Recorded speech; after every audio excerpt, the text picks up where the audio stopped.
Bonsoir, nous sommes le mercredi 7 octobre. Merci de nous retrouver pour cette nouvelle édition du 7-8, le journal, votre rendez-vous quotidien d'information. Tout de suite, on commence avec le sommaire de votre actualité locale. Et les rencontres de la sécurité jusqu'à la fin de la semaine, troisième édition de ce rendez-vous qui favorise les échanges entre forces de sécurité et la population. Dans ce cadre, le préfet des Yvelines a évoqué la lutte contre les violences intrafamiliales au commissariat de Trappes. Une semaine de la citoyenneté se tient à Magny-les-Hameaux en ce moment. De nombreux rendez-vous sont proposés. Pour en parler avec nous, Cécile Bigot, en charge de l'événement. Nous reviendrons avec elle sur cette initiative à destination des enfants magnicois. Et puis une nouvelle résidence étudiante à Montigny-le-Bretonneux face au Vélodrome. L'inauguration se déroulait ce matin. Plus de 300 étudiants y sont installés depuis la rentrée. Et François Bayrou était à Versailles hier. Le président du MoDem et maire de Pau sera l'invité de la 5e édition des Rencontres du Jeu de Paume, une émission de radio sur l'histoire diffusée le vendredi 16 octobre de 9h à 10h par France Culture en partenariat avec le château de Versailles. L'enregistrement s'est déroulé hier soir dans la salle historique versaillaise du Jeu de Paume devant une 50aine de spectateurs. François Bayrou a évoqué à cette occasion Henri IV ou encore Louis XIV. L'homme politique était au micro de Mickaël Elmidoro. Écoutez. On a parlé d'histoire, on a parlé de mon ami Henri IV, on a parlé de ce qui s'est passé avec les guerres de religion, on a parlé d'identité, on a parlé du château de Versailles, on a parlé de l'Europe et de la construction de l'Europe et de l'aventure de ceux qui avaient construit l'Europe. Voilà. Et donc c'est là qu'on voit que entre l'histoire et la politique, il n'y a pas de différence. La politique, c'est de l'histoire au présent. Et toujours en politique, sachez qu'un dîner-débat est organisé par Initiative 78 jeudi à 20h à Mantes-la-Jolie sur le thème transport public en Ile-de-France. Pierre Bédier, président du conseil départemental, sera présent, ainsi que Yann Verling, porte-parole et chef de file du MoDem pour les régionales en Ile-de-France. Enfin, le logement est souvent la préoccupation la plus importante pour les étudiants à Montigny-le-Bretonneux. Une nouvelle résidence sociale étudiante vient d'être inaugurée. 300 studios à prix abordable en face du Vélodrome. Fanny Bourdillon et Patrick Jacques de Dixmude vous font visiter les lieux. Aujourd'hui, sur Saint-Quentin, nous avons 18 000 étudiants. Et c'est vrai que les logements étaient très rares. Donc nous sommes en train de rattraper notre retard. Et aujourd'hui, sur Montigny, cette nouvelle résidence, toute neuve, mais déjà entièrement occupée. La résidence Le Galibier a été inaugurée ce mercredi matin par la communauté d'agglomération de Saint-Quentin-en-Yvelines. Christopher Léon, régisseur du bâtiment, nous fait faire le tour du propriétaire. Caisson en roulette pour le rangement, un lit 90 par 200 avec 2 grands tiroirs de rangement en roulette en dessous. La majorité des logements sont des 18 mètres carrés sous forme de studio. Donc avec la salle de bain et les toilettes privatives. Les gammes de prix, donc pour un 18 mètres carrés, ça va passer on est entre 350 et 420 euros par mois. Livré fin juin 2015, le bâtiment est très bien situé, en face du Vélodrome et à quelques centaines de mètres de la gare de Saint-Quentin-en-Yvelines. Mathieu, étudiant en médecine, y a emménagé il y a un mois. Déjà, c'est un logement neuf pour commencer, donc c'est vraiment pas mal. Donc je suis arrivé ici, le logement était tout neuf et tout. Il n'y avait plus qu'à s'installer, il y avait déjà des meubles prémontés, donc des petits rangements par-ci par-là. D'autres projets similaires sont en construction dans l'agglomération de Saint-Quentin-en-Yvelines. Enfin, sachez que les 300 studios sont déjà loués. Et c'est un sujet grave. Chaque année en France, 216 000 femmes sont victimes de violences physiques et ou sexuelles de la part de leur ancien ou actuel partenaire. À Trappes ce matin, une réunion sur les violences conjugales faites aux femmes était organisée dans le cadre des rencontres sur la sécurité, en présence du préfet des Yvelines, mais aussi des acteurs professionnels. Les procédures de prise en charge par le pôle psychosocial de Trappes et des services de police ont été exposées, ainsi que les chiffres qui montrent une constante augmentation des plaintes sur ces dernières années. William L. était sur place. Une augmentation inquiétante du nombre de plaintes pour violences conjugales faites aux femmes, c'est le constat de la rencontre organisée ce matin à Trappes.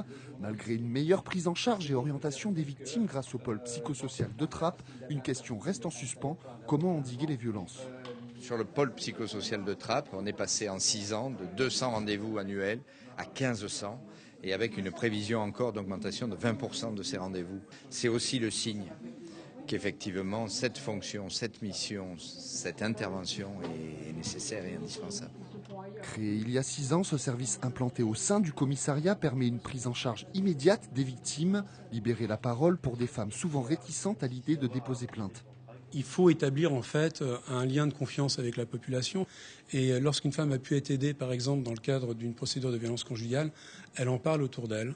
Elle en fait part à ses amis, et si ses amis sont dans la même difficulté, eh bien, elles viennent plus facilement vers le pôle psychosocial. Il y a ce discours rassurant, tant par la psychologue dans un premier temps, et ensuite par rapport aux mesures qui sont prises d'accompagnement par l'assistante sociale. La victime arrive un peu plus confiante devant nous, et elle est prête, je dirais, à aller au bout des démarches et de la décision que va prendre le parquet. Des démarches qui n'aboutissent pas tout le temps, car certaines victimes préfèrent souvent retirer leur plainte. Le pôle psychosocial de Trappes, qui a déjà fait ses preuves, est pour l'instant le seul dans le département yvelinois. Et je vous le disais en titre, la semaine de la citoyenneté, c'est en ce moment même à Manille-les-Hameaux. Pour en parler avec nous en plateau, Cécile Bigot, chargée de l'organisation de cette initiative. Bonsoir à vous et merci d'être venue. Alors la semaine de la citoyenneté, ce sont des ateliers, des jeux pour découvrir les institutions locales, le droit des enfants ou encore la laïcité. Et parmi les activités que vous proposez, il y a un rallye citoyen. Les jeunes partent à la rencontre de plusieurs institutions de la ville. Nous avons participé à l'un de ces rallyes avec des collégiens du collège Albert Einstein de la commune. Regardez ce sujet de Mélanie Poquet. Gendarmerie, police ou encore conseil municipal, les enfants manicois découvrent depuis ce lundi la vie citoyenne de leur commune. Une manière aussi de corriger certaines idées reçues avec un élu. Pour ma partie mairie, ils me disent souvent c'est ici que se votent les lois. Enfin voilà. Donc c'est important de leur faire comprendre que la proximité d'une mairie par rapport à l'Assemblée nationale, etc. Autre endroit, autre notion, le lieu de mémoire dédié aux victimes des conflits du XXe siècle. Ici, ce sont les anciens combattants du conflit algérien qui échangent avec les élèves. Mon grand-père, il a fait la guerre et c'est pour ça. Et je trouve que ça représente ce qui se passe avant. Je ne suis pas étonné parce que je n'ai jamais évoqué non plus ce genre de choses avec mes propres enfants. J'ai survolé. Ils savent que je suis blessé de guerre, qu'il me manque un œil, hein, mais c'est tout. Sur ce bref passage que les enfants ont fait chez vous, là, qu'est-ce que vous aimeriez qu'ils retiennent, en fait, en définitive? Qu'ils ne fassent plus la guerre. Destiné aux collégiens mais aussi aux adultes, des ateliers socio-linguistiques, le rallye citoyen a concerné plus d'une centaine de Manicois.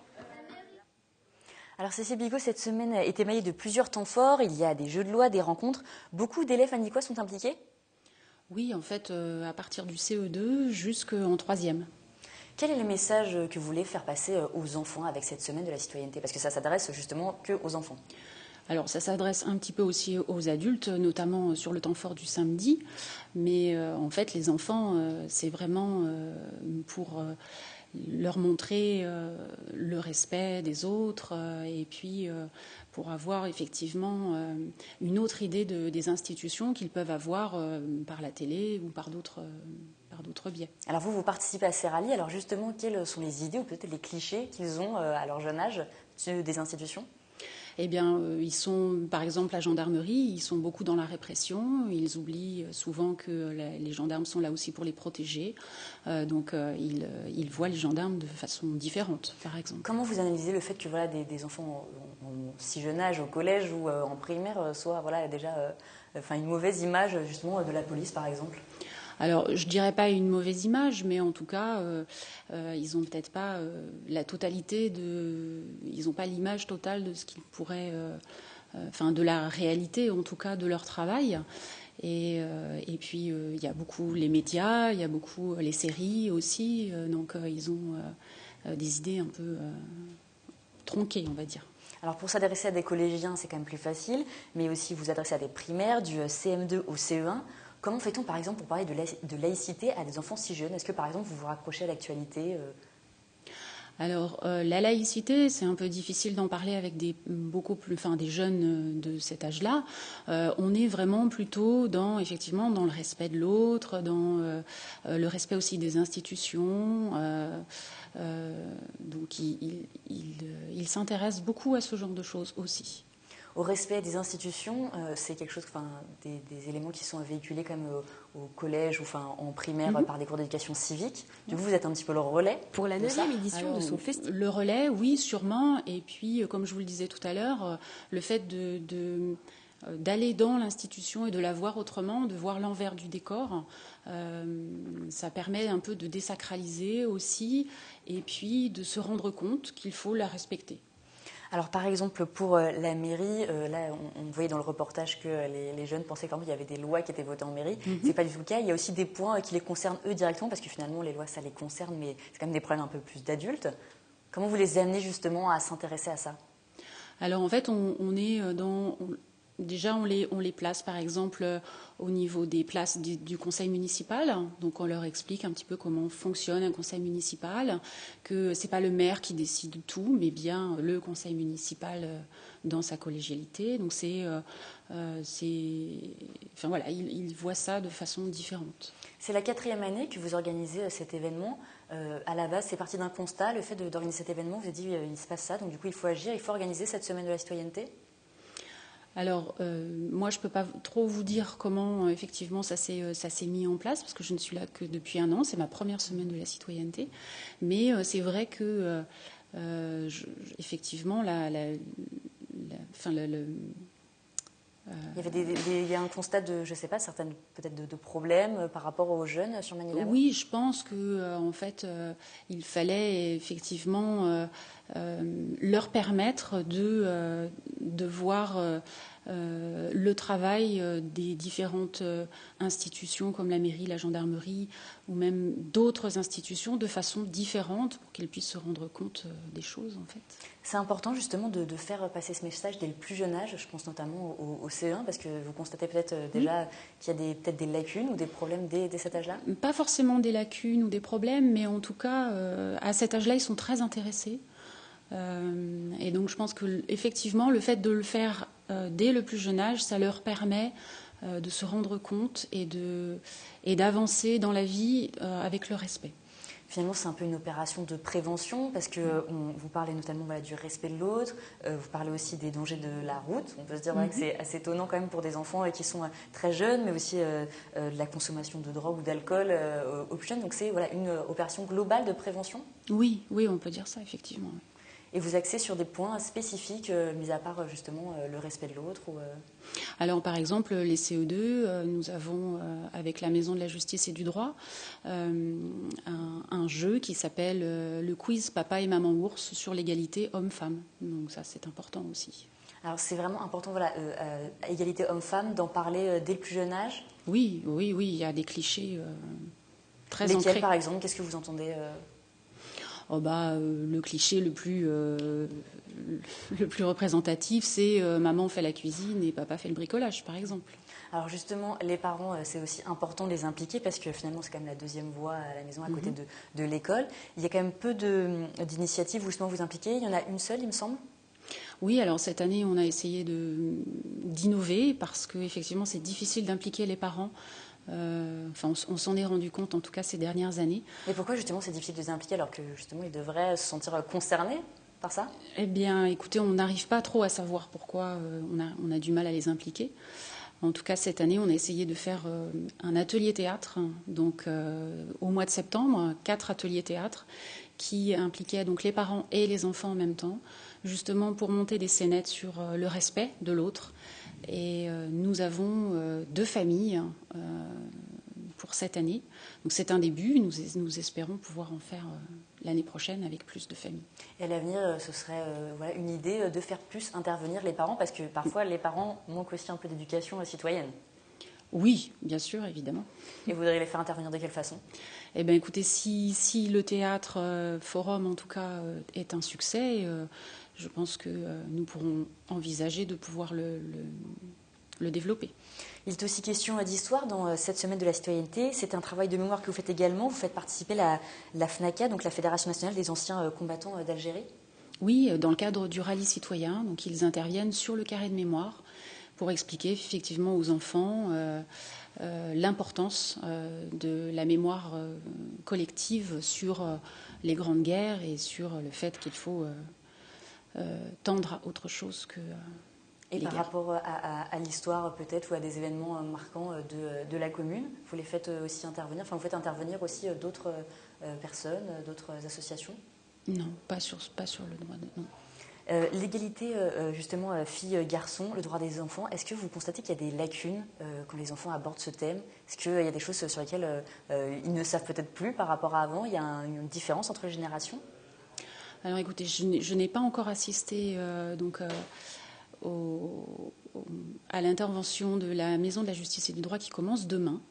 Donc je pourrais vous le dire l'année prochaine peut-être. Alors le jeudi 8, il y a également une visite du centre de tri de Thiverval-Grignon. L'écologie aussi pour vous, voilà, Amélie Lémou, c'est important de la mettre au centre du citoyen? Oui, bien sûr, ça fait partie de la citoyenneté. Le tri des déchets, le développement durable, tout ça fait partie effectivement de la citoyenneté. Alors je le rappelle, le samedi 10 octobre, c'est le temps fort de la semaine à l'esplanade Gérard Philippe. Qu'est-ce qu'on pourra y trouver justement ce samedi? Alors, nous pourrons y trouver d'abord les sapeurs-pompiers qui feront des interventions, aussi avec les jeunes sapeurs-pompiers. Nous aurons la gendarmerie, le service enfance qui fera une intervention sur les droits de l'enfant, justement, et une voiture tonneau, donc sur la prévention routière, et d'autres intervenants. Je ne vais pas les citer tous là, mais il y en a d'autres. Eh bien, c'est le samedi 10 octobre, donc à Manille-les-Hameaux, à l'esplanade Gérard Philippe. Merci beaucoup, Cécile Bigot. Merci. Et comme chaque année, l'Université de Versailles-Saint-Quentin en Yvelines lance son festival culturel de la rentrée pour cette 9e édition. Vous êtes invité à entrer dans un univers inattendu, sans queue ni tête, du 8 au 23 octobre. Sephora Namani a rencontré une des artistes du festival, Sandrine Estrade-Boulet. Regardez. Pour la 9e édition de son festival culturel, l'UVSQ, Université de Versailles-Saint-Quentin, retient une thématique originale du 8 au 23 octobre, le décalé et le surprenant. À cette occasion, Sandrine Estrade-Boulet expose sur les sites de Versailles et de Saint-Quentin. C'est plus du domaine effectivement hallucinatoire, voilà, plus effectivement un monde parallèle, quelque chose qui n'est pas... pour moi qui est réel, mais qui est dans le domaine presque du virtuel, ou en tout cas du rêve, de l'imaginaire. Anciennement graphiste et sortie de l'école Boulle, Sandrine Estrade-Boulet est une artiste expérimentale. Elle sera toute l'année en résidence artistique à l'UVSQ pour réaliser différents ateliers et expositions avec les étudiants. J'expérimente, donc après effectivement au départ c'est parti plus sur la photo et le dessin. Et en fait, j'ai utilisé aussi le digital parce que c'était quelque part une source sans limite qui permettait de dessiner sur les nuages avec une certaine liberté. Au programme du festival, ateliers divers et variés, cuisine, danse, jeux de piste, expositions et animations. Inauguration prévue avec le Banquet des Fous, samedi 10 octobre à 20h30. Et comme chaque semaine, vous êtes habitués maintenant, c'est votre rendez-vous du mercredi à ne pas rater. On passe à la chronique avec Mélanie Poquet, notre journaliste spécialisée environnement.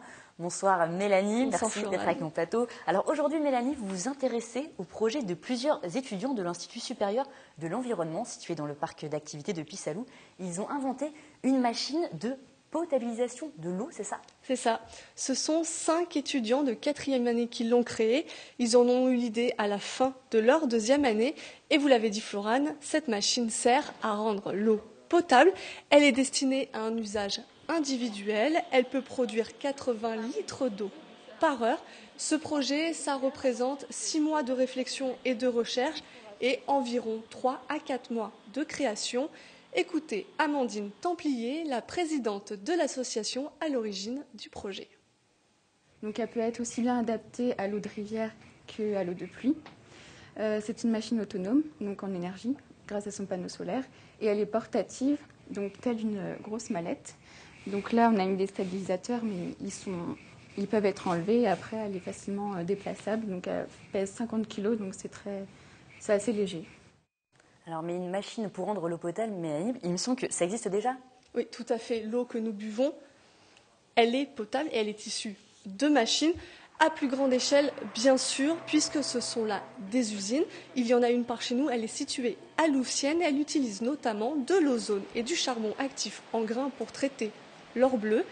Des innovations dans cet environnement, elles sont faites tous les jours. En janvier dernier, Bill Gates, le milliardaire américain, a fait lui-même la promotion d'une machine capable de créer de l'eau potable à partir, et là je pense Florane que ça va vous étonner, d'excréments humains. Étonnant, c'est le mot, oui. La machine de ces étudiants, par contre, elle va être présentée dans le cadre d'une bourse, la Total Campus. Et pour ce concours, les étudiants ont créé leur propre filtre. Alors donc la nouveauté, si j'ai bien compris, c'est donc ce filtre qui a été créé spécialement pour l'événement. Mais le projet, ils l'ont développé dans le cadre de leur cours, de leur enseignement. Oui, tout à fait. Dans cette école, les étudiants doivent réaliser un projet tutoré. Certains d'entre eux peuvent être imposés par l'établissement, ce qui n'est pas le cas de celui-ci. Ils ont bien sûr un appui technique de leurs enseignants. Thierry Vessière est professeur de droit à l'Institut. Il nous explique le but de ces projets. L'objectif de toute façon poursuit l'école à ce sujet, c'est d'imposer en fait à nos étudiants de poursuivre comme ça des projets, ce qui à la fois leur permet de développer des techniques de management et en même temps d'avoir aussi un pied dans le monde professionnel, puisque sur la plupart des projets sur lesquels on fait bosser, on a de vrais professionnels avec lesquels ils sont amenés à travailler. Alors Mélanie, comment ce projet va-t-il se concrétiser? Ils ont maintenant plusieurs objectifs à court et moyen terme. Ils vont chercher à insonoriser la machine et à la miniaturiser le plus possible pour gagner un maximum de place. Ils cherchent aussi à obtenir toutes les certifications et, surtout très important pour eux, répondre à un intérêt humanitaire. Ces étudiants ont été très marqués par le séisme qui a touché Haïti en 2010. Ils souhaitent donc voir leur machine installée dans une école haïtienne d'ici 2016. Ça demande vraiment des accréditations, une homologation qui doit être sûre. Donc c'est un long parcours, mais qu'on va mener jusqu'au bout, jusqu'à la fin de notre année, de 5e année. Alors on sait que la machine fonctionne à l'aide d'un filtre. Mélanie, est-ce que vous pouvez nous en dire un petit peu plus? Eh bien non, malheureusement Florane, je ne peux pas vous en dire plus, c'est actuellement top secret. Les étudiants vont prochainement déposer le brevet de leur invention. Du côté de la bourse, le résultat sera connu le 19 février. Le montant peut aller jusqu'à 40 000 €, ce qui leur permettrait de développer leur machine. Affaire à suivre. On leur souhaite bonne chance. Et puis c'est vrai que pour 40 000 €, c'est peut-être un petit peu normal que ça reste top secret. D'ailleurs, il me semble, Mélanie, que quand vous êtes allée voir, vous n'avez pas pu tout filmer la machine. Vraiment, c'est un projet qui reste vraiment secret. On en saura peut-être plus s'il gagne la bourse. Mélanie, est-ce que vous aimez le basket? Ça m'intéresse. Il y a peut-être une future star de la NBA qui vient de Saint-Quentin-en-Yvelines. Retenez bien son nom, c'est Tommy Ségor. Ce basketteur unimontain de 19 ans, licencié au club de Versailles, pourrait devenir dans les prochaines années le nouveau Tony Parker. Il vient d'être sélectionné pour intégrer pendant un an l'université de Cleveland. L'Yvelinois a été repéré cet été après un camp d'entraînement à Los Angeles, aux États-Unis. Le jeune prodige a pris l'avion aujourd'hui pour rejoindre sa nouvelle équipe. Notre journaliste Mickaël Elmidoro l'a rencontré juste avant son départ. Je réalisais pas forcément. Au début, je pensais, mais non, c'est une blague. Je disais à mes parents, non, je te crois pas. Même jusqu'à la semaine dernière, je réalisais pas encore. Là, c'est dans les derniers jours, je me dis, ah ouais, c'est dans 3 jours, dans 2 jours. Là, je me dis, c'est demain. C'est là que je réalise vraiment qu'en fait, que ouais, je veux partir et que je vais jouer aux États-Unis. J'ai toujours voulu jouer aux États-Unis. Même pendant un moment, je m'étais dit que ouais, c'est impossible. Là, je deviens un peu vieux pour jouer aux États-Unis. Donc je vais rester en France. Mais c'est venu comme ça. Donc après, je me dis que ouais, faut jamais perdre espoir. On ne sait jamais ce qui peut arriver. Et on lui souhaite bien de la chance. Peut-être bientôt sera-t-il en équipe de France. On lui souhaite en tout cas. La fin de ce journal, c'est maintenant. Restez avec nous tout de suite. Vous avez rendez-vous avec Sephora Namani pour une nouvelle édition de Kiosque, le magazine culturel. Quant à moi, je vous souhaite une bonne soirée. Je vous retrouve demain à 18h pour une nouvelle édition du 7-8, le journal.